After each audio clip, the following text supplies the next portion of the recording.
Hey, what's going on, everybody? Just wanted to make a quick guide on this build that I've created. It's a healing hands build, a bleeding healing hands build, which is pretty interesting. Obviously, you can see it's not the quickest of clears, but it does have really good survivability, which is what I'm kind of going for here. Considering that I'm Sentinel class, there's not too many ward skills that you get. Ward is kind of busted right now in last epoch. It scales infinitely. So if you can get a bunch of ward, then you'll be protected by that pretty much. So I just wanted to kind of show you basically how this build functions, right? The main ability is going to be healing hands here. As you can see, it's this tornado, golden tornado-like effect. It is channeled, and I cannot move. So you will have to find a way to maneuver around the battlefield without actually moving from place to place. The convenient thing, though, is that a lot of the traversal skills that you have can work immediately while you're holding down the button. Right? Just like that. The nice thing about this is that you're generating healing as well as generating ward, as well as doing damage all at the same time. So it's kind of the whole bread and butter. You just use healing hands for the main damage, and everything else is kind of utility. We'll go into the other skills a little bit later on into the video, but just kind of wanted to give you a showcase of kind of what it can do, right? It's pretty powerful.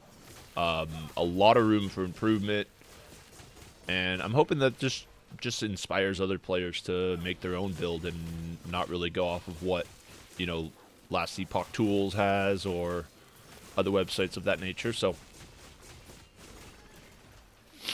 let's finish this here, and then I'll show you guys a little bit about the build and what's into it. So just give me a sec. Let me... Okay.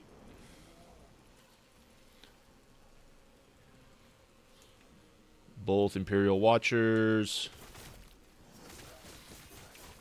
I guess this is good footage, right?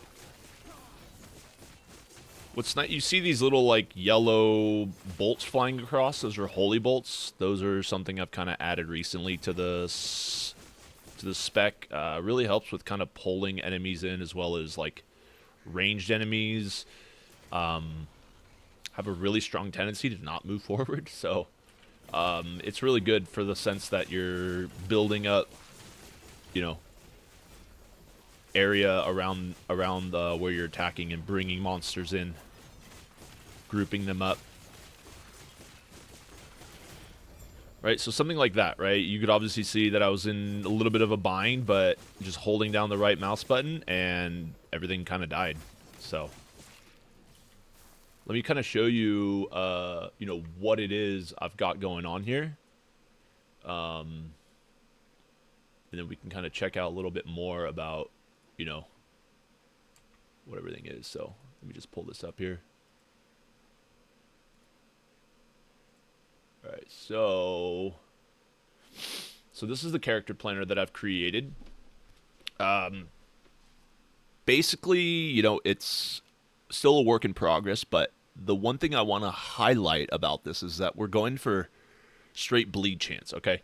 And with that being said, you know, a lot of the times the tooltips on websites will not show exactly what is going on. I don't know why that's the case, but shouldn't be. So you can see here I've got 190% bleed chance, right?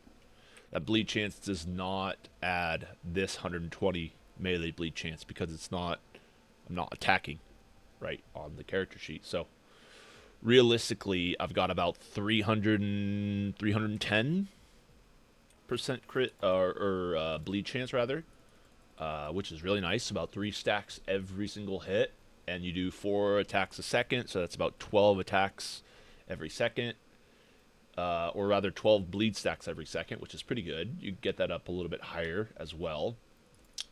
Okay, so discussing more about the planner sheet, right? if you've been playing Last Epoch, you guys are well aware that the implicits on items are very big. So let's just go through, what we have, right? Taste of Blood for bleed, chance, increased bleed duration, and hitting an enemy with a melee attack will make all bleed stacks on that enemy double in speed, which is pretty insane. Just basically means that a 3-second bleed turns to a 1.5-second bleed, which doubles damage. Right? We got the Flayer's Pride, Shield, really helps with block chance as well as intelligence, so ward retention. Bleed chance is really big on this. And that's pretty much it for the shield. For the relic, we're going to be using Valdir's Chalice. Excuse me. 100% damage reflected, 45 chance to bleed. Obviously, you can see a lot of like bleed, stacking ailments sort of things for the spec. Last set of uniques that I've gotten so far is the Blood of the Exile. It's got the increased bleed duration and 33% more physical ailment. So more bleed damage is what I get from that, which is really nice. The strength, the dexterity, and the intelligence help my stats overall, so that's a pretty nice boost. Okay, getting into the exalted items, right? A lot of this will really depend on, what resistances you need. Different things like that. I'm capped on resistances, so I don't necessarily need to have resistances, but it's always nice to have, right? So the big one here is the chance to bleed on hit if wielding an axe. We're always going to be wielding an axe because that's the bleed on hit implicit. So this is like pretty self-explanatory, right? Just increases the bleed chance. And interestingly enough, the bleed chance is actually a lot higher. So 58 plus 14 because of the implicit chance to hit. That's about a 72% chance to bleed with just 2 items alone. So pretty massive there. The 2 healing hands is great for just extra damage. For the necklace, I found that the increased damage while channeling significantly helped my damage. Obviously, I found this item thinking that it would be a good upgrade, kind of hoping it would, and it actually did. The increased poison damage, I didn't get lucky on. I was trying to make that physical damage, but just did not get the roll there. So this one's nice too because of the physical penetration with bleed. It doesn't show you the physical penetration with bleed because it actually shows you the damage, right? So if we do something like this, right, the bleed damage is actually from physical penetration with bleed, right? So this directly increases the damage of this, which is really nice. Elemental resistance is just great to have. The rings, going for damage over time and picking up resists and health whenever you can. Healing effectiveness is good for healing hands. It increases its damage. So yeah, basically just whatever resists you need to fulfill. And try to get damage over time on those or health or something of that nature. The belt. I just went for critical strike avoidance. I'm trying to get that capped. I'm at like 86 right now, so I still got to get like another 14%. But it's basically just whatever you need to fill with it. Increased health, hybrid health. You could have like a cleansing, like a potion cleansing would be really nice to have here. Because we don't have too many ways of cleansing ourselves. This one is pretty big, actually. The gloves are pretty massive because you're going to have to use a current health loss per second. Either this or Exsanguinous. Either one will do well, but I prefer to have a smaller percentage on a piece of armor that I could seal away and then just use that item for whatever I need to use it for. So just think about that for future. Okay, second part, we'll go through the idols, right? So idols are pretty big in this game. A lot of them will impact the way you play as well as impact future play styles. One thing that is critical I've absolutely learned that's critical for this build, is having 6 seconds to Sigils of Hope duration. Increases it by another 12 seconds, so instead of a 25-second timer, it's now a 37-second timer, which is actually kind of massive, to be honest with you. 4 stacks, 37 seconds each, and you have a 6-second time, 6-second, or rather 6% chance uh, to get a sigil when you kill an enemy. So if you don't get a sigil within the 37 seconds, then you just cast it again. Right? It's a very simple spell to get used to, and once you get used to using it over and over, it's going to become kind of second nature to do it. The blessings are really just here to fill out what you need left, right? A really big one is increased one-handed axe drop rate, so you can get better axe drops. This one is from Blood, Frost, and Death timeline. Another one to get is the critical strike multiplier. You're going to be doing pretty much just channeled melee attacks, so having higher crits will be a benefit to your build. All resistances is amazing. I can't go wrong with that. Armor while channeling is great, considering you'll be doing nothing but channeling, so having more armor on top of the already kind of tanky area. Right, I've got it comes out to a 44% block chance. Armor mitigation is like 47%, so it's not too good, but still, it's with ward, with armor, with block. There's just so many different areas for defense in this build. Okay, so with that being said, with the equipment, the idols, the blessings, let's get into the passives, right? So let me just explain briefly on each passive why I chose it and what kind of impact it has for the build, right? So Juggernaut is pretty self-explanatory, strength and resistances, so you need both of those or all 3 of those. You put 1 point in here just to progress it to the next area. You put 5 in here. It's almost mandatory to take 5 in here because it reduces damage taken from nearby enemies by 10%. So pretty good there. Extra health, more cooldown recovery from movement skills. That's always very good. And then you put 1 point in here for the extra block chance, right? Even though we have a shield, getting more block chance is always a benefit because it's just going to increase our defense. So before we jump into the Paladin, I just want to show you kind of what I did with the other classes. Right, for this, I put 5 points into Abyssal Endurance. The reason for that is for the Void Resistance, Physical Resistance, and the health.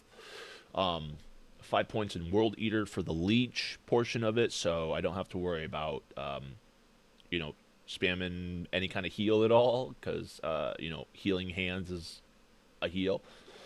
And then Void Corruption, which increases my crit multiplier by 11% for 1 point spent, which is really good. So get these whenever you can. They will help your defenses a lot with the World Eater and the Abyssal Endurance. Next one will be Forge Guard. Reason why we go into Forge Guard is to get 9 strength, 27 increased melee damage, and 2% block chance. That's pretty much the only reason why we would ever go into Forge Guard for these sort of things. You don't necessarily even need to have Weapons Master. I just chose that because increased melee damage makes sense with how much melee damage I'm doing, plus the strength is always nice to have as well. Okay, so here it is, the big baddie, the Paladin skill tree. So let's go through each one and I'll briefly explain why they're important, right? Conviction, pretty self-explanatory. Physical resistance is what we use. Physical damage is what we do. Or rather, physical penetration is what we use, rather. So we got 16% here. And I think we got like 85 on my chest, so that's like 101 already with physical penetration, which is massive. Basically saying that if you had 100 physical res, that if I stacked 1 hit of bleed on you, it would do normal damage. Like it would not be mitigated by any sort of armor at all, which is really nice. Second one, Defiance. Pretty self-explanatory. You get elemental resistances, plus you get attunement. 1 point here for, you guessed it, the block chance. I made this Divine Bolt change a little bit later after I had gone further into the tree. The reason for this was I didn't really have any other optimal places to spend the points. And I did put some points into the Healing Hands skill build to create more Divine Bolts. So I'll go into a little bit more explanation as to why I chose Divine Bolt. But for now, I would skip this if you're just leveling. Wait until you get past everything else and then go back and put a point into it. Next one is going to be Holy Icon. Reason for this is health, necrotic resistance, and healing effectiveness. They're all three very beneficial to our build. Necrotic resistance you don't have to worry too much about because you get it from a lot of pieces of gear. This middle area here, I was kind of undecided on what I wanted to do, so I did 5 in prayer, 5 in dedication. I could probably take the 5 out of dedication and put them back into prayer just to increase my damage granted, considering that I'm bleeding, so attunement doesn't really affect that. But the mana regen is nice, considering that you will be regenning mana while you're channeling Healing Hands. Next one would be it's just an essential build or essential skill point to get Shield Wall. Shield Wall is a pretty insane talent. Block chance by 5%, health gained on block by 10, which scales with healing effectiveness. But it's 1 point, and you get 2.5 times the block chance, which is pretty good, right? 1 point for 2.5 times the amount. That's really nice. So get this whenever you can. Very massive upgrade. Faith armor, also very good. You get increased armor. You get increased critical strike avoidance, which is very handy for this build. And then this is like our pretty much main reason why we're going bleed build, right? So penance, what it does is you have a chance to bleed. You have a chance to bleed on attacks with a melee attack or a throwing chance. But what's also is interesting is when you're hit, you have a chance to bleed. And being hit and being bled is what leads it into this next part, right? So the bleed I inflict penetrates physical resistance, right? 49% more. So right now I think I'm at about 150% physical penetration just with this passive and my gear alone, which is pretty nice, actually. So with this being said, whenever you're attacked and you receive a stack of bleed, which for me is a 24% chance, so basically 1 out of every 4 hits, I'll get a bleed stack, which is great. And with that bleed stack, you end up getting 49% more damage, and the chance, you have a 50% chance to be granted damage, and when you are granted that damage, it's 49% more damage. Lastly, we will put our remaining 12 points into Reverence of Duality. Just increase our health, damage, effectiveness, and mana on the board. So these are the passives that I chose for the build. Pretty self-explanatory. There's a couple little spots, 5 points here, 5 points there. Maybe you don't want to do Divine Bolt or something, but just there's not too many places to work with and when it comes to figuring out all this sort of thing. So, all right, so the skills. Let's get into it, right? So, obviously you make a Paladin. First skill you get is Holy Aura. I don't know why you would not want to use this skill. Passively increased damage by 30%, as well as 15% additional elemental resist. And then when you activate it, you get double the bonuses, which is just insane, right, for the potential. So first, what I would do is I would start off by getting elemental resistances. The reason for this, obviously, to increase your survivability in echoes and stuff like that. Next, I would go try to get purification so that it can cleanse all ailments, as well as giving you 20 poison resist, which is really nice. After that, try to move towards Faith's Reward, which kind of gives you a, burst of ward, kind of like the shield that the mages have. It gives you, ward when you activate it. So this is a nice little boost of ward. 5-second cooldown isn't too bad. You won't be using Holy Aura that often. Against the odds, gives you more ward when you block, which we are.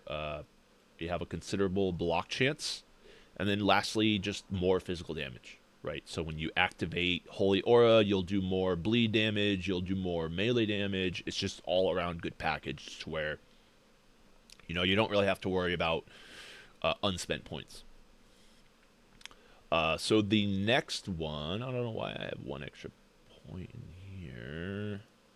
Okay, so this is Lunge. Now, I've been on the fence about Lunge and Shield Rush, right? So Shield Rush is an ability that you activate it. Here, let me show you here real quick. You activate it, and it can go forever, how long you want it to go for. Right, and depending on when you release it, depends on when it is finished. So, I originally started with this skill. I loved this skill because I was able to jump from the start of the map to the very end of the map, while simultaneously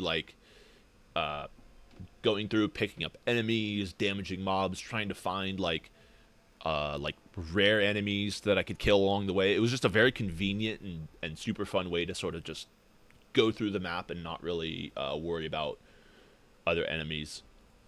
Now, the reason why I've swapped off of that is because of the mana costs, right? 8 compared to 37 is pretty big, considering that you won't be regenerating mana all too often when you're channeling Healing Hands. So, first and foremost, you want to make sure you get an additional charge. It's pretty massive for a 15% increased cooldown length. An extra lunge charge is really, really nice. Next, after that, I would try to go into the... this isn't even the same build. Hold on a second here. We'll switch this here, because I don't have the same thing for some reason. Let's go 3, 2, 1, and then we go 5, 1, 3, and 5. Cool. So this is how we do it. Sorry about that. So yeah, you want to get Double Strike first, and then after Double Strike, you want to try to go for Crusader's Fury. The reason why you go for Crusader's Fury is because every enemy that you charge through or lunge through rather, to get to your target, you get 10% physical penetration for every enemy that you charge through, right? So if you think about arenas where they all come in a straight line towards you, if you lunge to the back guy, you'll get 90% physical penetration, which is immense considering you already have about 150. So another 90 is 240. So you're just doing all this insane damage, right? So lunge is really nice for that regard, and that's kind of why I chose this to be in this build. Sizzles of Hope. If you've been playing Paladin at all, you know how incredibly massive this skill is. It's a 15-second timer that you can increase to 25 seconds, and then you can increase that even more with these huge idols. So another 12 seconds added on there, which in turn makes this a 37-second buff, and you get 4 of them. And they increase your damage by 100%. You have a chance to kill an enemy, or chance to summon a sigil when you kill an enemy. Right? It lasts longer. The health regen is doubled. You get extra block. There's just so many good things about Sigils of Hope. So block chance is crazy good. This empowering sigils is even better too. So I definitely recommend picking this up and using this same kind of route. This down here would be helpful. All right, now Judgment. So while I was playing this build, I started having issues with cleansing when I would be in a map area where there was like those snakes that would shoot out those poison tornadoes, and I'd get stuck in the tornado, and I would just see my stacks tick, tick, tick, tick, tick, tick, tick, to just go like 30, 40, 50, you know? And I needed a way to conveniently cleanse my stacks, right? Holy Aura does cleanse your stacks, but with an extra 5-second cooldown on a 10-second cooldown already, which makes it 15 seconds. There's not a lot of wiggle room for getting ailments or debuffs and then cleansing them off of you, right? 15 seconds in between is a massive amount of time between that.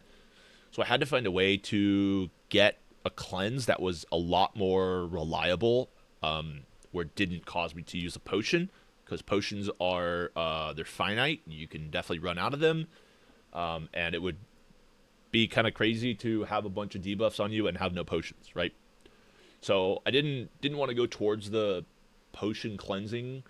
The reason for that is obviously for the reasons that I stated. And what I've came to realize is that Judgment actually does it for you. So what we'll do is we'll first go into destructive. Well, we're going to try to go for Expedite. That's the first thing we're going to do, right? We go Destructive Impact, get 2 points, get 1 in Holy Eruption.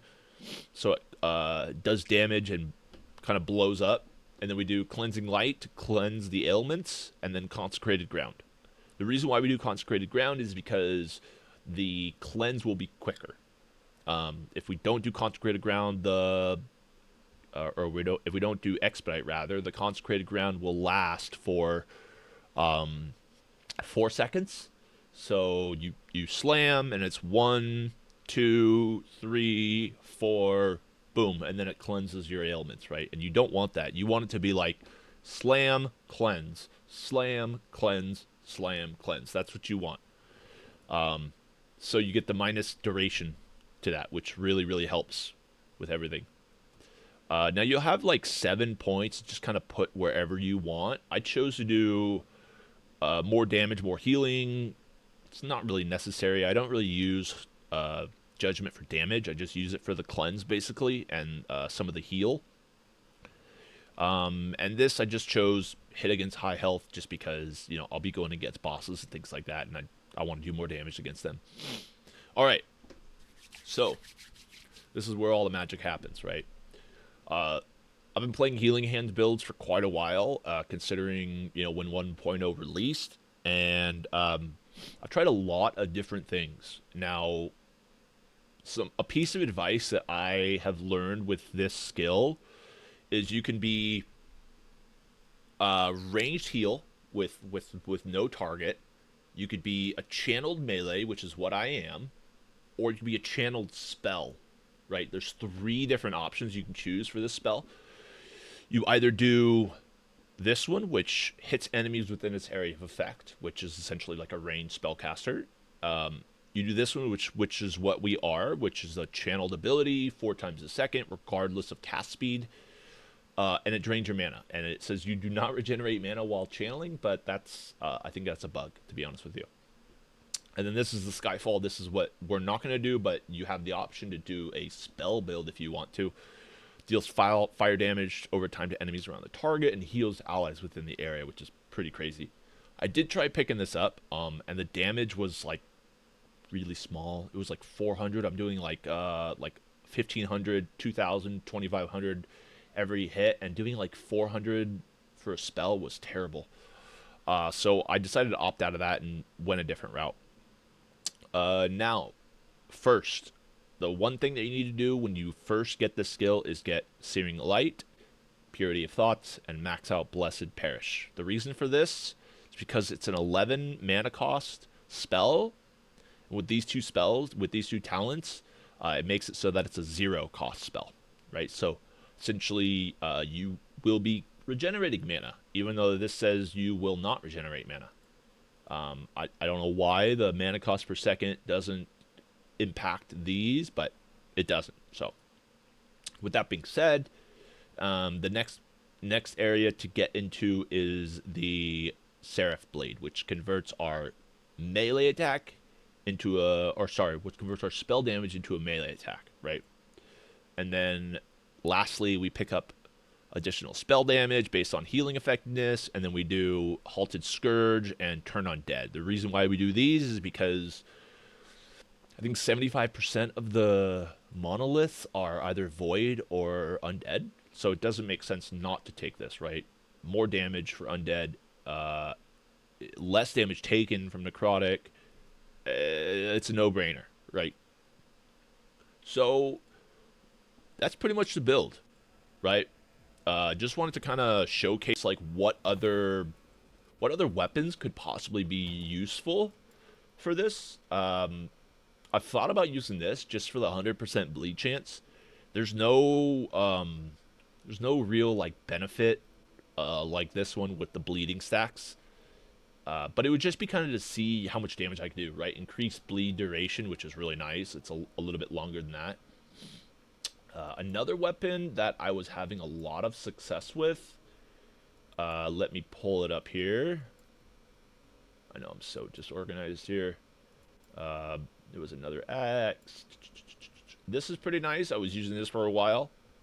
Intelligence is equal to my strength. I used this before I started getting a lot of good items that increased my damage, my bleed damage. The reason why I would use this is because intelligence is equal to my strength, so I just stack strength and my intelligence goes up with it. The also real nice thing about this is that intelligence is essentially ward retention, right? So the more intelligence you have, the shorter, or rather the longer you'll keep your ward, which is very convenient. Where's that weapon that I'm looking for? There's another axe here. Golly. Hold on just 1 second. I'll find it here for us. Oh, man. It's a red one. Had a red look to it. There it is. Undisputed.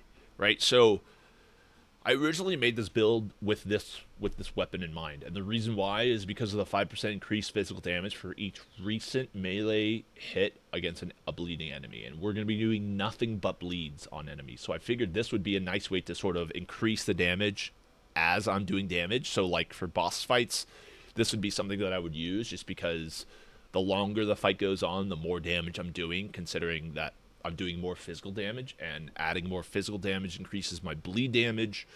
Increasing my bleed damage just increases overall kill speed. Right? So this is one you can definitely use. You could use Cleaver Solution or Taste of Blood. And then there was one final item I wanted to show you guys that was sort of just something that I wanted to try to take a look at, right? Paranoia right here. Lunge does not require a target, which would immensely increase your clear speed with this build. Considering that you don't need to have a target to lunge to, you could just lunge, go wherever you need to, reduce cooldown recovery speed for lunge, so it's probably going to be like a, let's see, what's it right now? Lunge is at a 3.3% cooldown, so about a 30% would be about a second, so it'd be about a 2-second cooldown on top. It's just like, it's insane. You get more levels of lunge, you get less damage taken while moving, and you get critical strike avoidance, which is just like everything you need for your character. So this is something that I'm trying to actively farm. I have not gotten it yet. It's a very rare drop. But this is something that I think could really improve the build quite a bit. So yeah, that's pretty much it, man. I hope you guys enjoy watching it, and hopefully, you can make some build like this in the future and push a little bit further than I can. So, hope you guys enjoyed it, and yeah, talk to you later.